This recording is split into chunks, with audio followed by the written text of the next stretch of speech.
deputados. O fluxo massivo de pessoas, sim, da Venezuela é, como já cá foi referido, um dos maiores desafios migratórios que enfrentamos hoje. O atual êxodo de venezuelanos gerou a maior crise migratória desta natureza na história recente. Estimando-se mais de 5 milhões de venezuelanos que deixaram o seu país nos últimos anos, para além de muitos outros que deixaram o país, mas cujos casos não foram registrados pelas autoridades, fugindo das estatísticas, sendo que estes venezuelanos fugiam também eles de perseguições, de violência e de uma carência material severa. De facto, a grave escassez de medicamentos, material médico e alimentos torna extremamente difícil para que muitas destas famílias, muitas delas de luso-descendentes, tenham acesso a cuidados de saúde básicos e torna praticamente impossível a muitos pais a garantia de alimento para os seus filhos. A estas dificuldades juntam-se as taxas extremas de crimes violentos, a hiperinflação, que todos juntos levaram ao abismo daquele que outrora foi o país mais rico da América Latina. A Venezuela foi um país que abrigou milhares de refugiados da região e de outras partes do mundo. Hoje, a Venezuela depara-se com muitos dos países que foram ajudados atualmente a endurecer as suas políticas migratórias, tornando mais difícil aos venezuelanos formalizarem a sua própria situação. Algumas destas medidas fragilizam a proteção de direitos de venezuelanos que solicitam refúgio, o que não raras vezes leva a episódios de violência, criando-se climas que despoletam ações e discursos xenófobos, racistas, radicais, que estimulam o ódio, que estimulam a intolerância e que são, incompreensivelmente, propalados por detentores de cargos políticos, eleitos e representantes da população e que vêm comprovar a entrada e a projeção de uma nova era de crise dos valores que deveriam nortear as democracias modernas.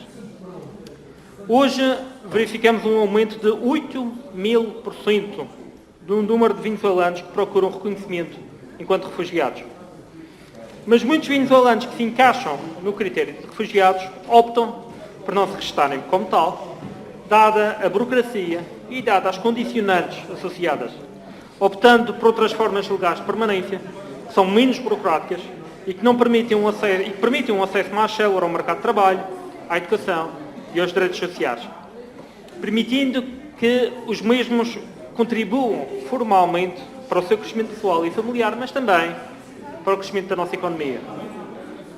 Contudo, sabemos que serão centenas, se não milhares, de migrantes venezuelanos aqueles que permanecem sem documentação ou sem permissão para residir regularmente em países vizinhos e assim não possuem a garantia de acesso a direitos básicos.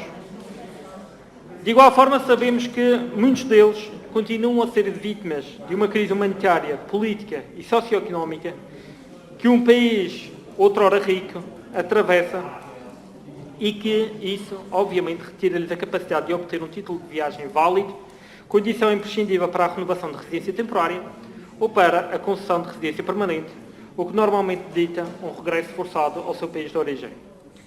E eu gostava de salientar que nós não estamos com isto a defender a recepção indiscriminada e descontrolada de migrantes. E é necessário que as pessoas que nos ouvem saibam disto.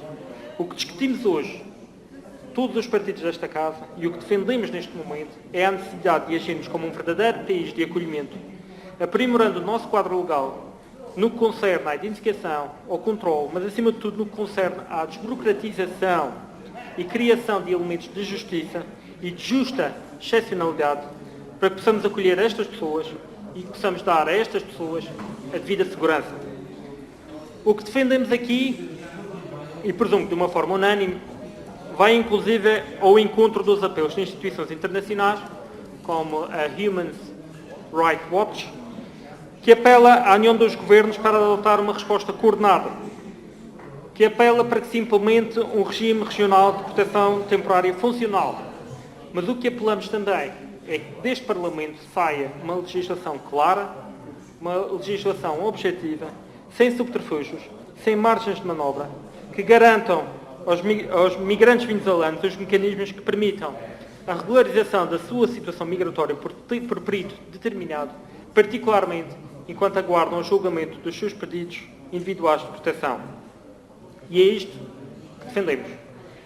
Um regime excepcional que tenha em consideração estas situações, também elas muito excepcionais. Mas não posso deixar de dizer que o JPP neste momento está aberto a contribuir de uma forma construtiva, de uma forma ativa, para aprimorarmos esta proposta da forma que acharmos todos conveniente, de forma a realmente garantirmos este direito ao povo venezuelano que neste momento precisa da ajuda de Portugal e, em particular, da nossa ajuda enquanto região, e estaremos prontos a contribuir desta forma ativa em sede de comissão para realmente corrigirmos esta proposta, aprimorarmos esta proposta que apresenta graves lacunas estruturais. Mas também não posso deixar de aproveitar esta situação para dizer que é necessário irmos mais além. É necessário que os governos, quer o regional, quer o Governo da República, adequem os serviços para responder melhor às necessidades específicas destes migrantes. É necessário aprimorar as condições de recepção. É necessário coordenar a prestação de informações. É necessário dar a devida assistência para atender às necessidades básicas e imediatas destes migrantes. É necessária a criação e operacionalização de um gabinete intersectorial que seja, de facto, operacional e que dê respostas a estes migrantes, que permita que os mesmos se dirijam a um só local, onde possam ser atendidos ou devidamente encaminhados e onde possam ter as respostas necessárias à sua integração. É necessário criar um gabinete que não atire, que não se limite a tirar estes migrantes de serviço para serviço, de repartição para repartição, numa terra que desconhecem, por cidades que não lhes são familiares, com modos de vida, com legislação e até com a língua que ainda não lhes é próxima. E permitam-me só partilhar uma experiência pessoal em que um cidadão estrangeiro que se encontrava nesta situação veio ter comigo ainda na semana passada e que necessitava apenas de uma simples declaração. Ele só precisava de uma declaração. Mas, dada a barreira linguística, não fazia ideia de como a obter. E é necessário realmente pôr fim a isto. É necessário garantir que estes migrantes tenham a oportunidade de reconstruir a sua vida de uma forma justa e de uma forma que possam ser integrados da melhor maneira na nossa sociedade, contribuindo para o desenvolvimento da nossa região, para uma melhor evolução desta sociedade e para, concomitantemente, para um crescimento da nossa economia.